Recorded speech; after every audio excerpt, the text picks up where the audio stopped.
Ce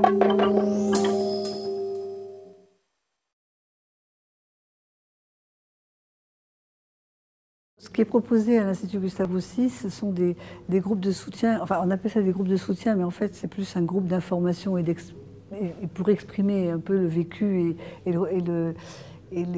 ressenti des enfants, se déroule sur 2 séances à 15 jours d'intervalle. Donc les familles y participent avec les enfants, c'est-à-dire qu'il y a les enfants et les parents. Simplement le cadre est bien défini dans la mesure où on met toujours les enfants devant et les parents derrière, de façon à ce que les parents, enfin les enfants ne sont pas sous le regard des parents et ça libère la parole de l'enfant. Et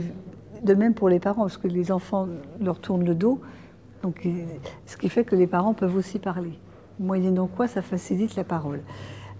On revoit toujours ces mêmes familles 15 jours après et on insiste toujours sur le fait qu'il faut que ce soit les mêmes. Donc c'est un groupe fermé pendant 2 séances à 15 jours d'intervalle, dans la mesure où il est extrêmement important pour nous, nous semble-t-il, de reprendre les choses, de faire une évaluation de comment les enfants ont cheminé dans leur psychisme, et puis de reprendre certaines choses si elles n'ont pas été bien comprises, ou parfois des enfants qui ont exprimé des angoisses qu'ils n'avaient pas exprimées auparavant parce qu'ils n'osaient pas en parler, et qui, entre les 2 séances, en ont parlé, et les parents sont un peu démunis. Donc, moyennant quoi, on reprend les choses, et la dernière séance, c'est-à-dire la 2e fois, je donne toujours ma carte aux enfants en disant bien que le groupe c'est fini, mais qu'on peut se revoir individuellement, soit les parents tout seuls, soit avec les enfants, soit les enfants tout seuls, s'il y avait besoin de se revoir, si à un moment ou à un autre il y avait quelque chose qui n'était pas clair pour chacun.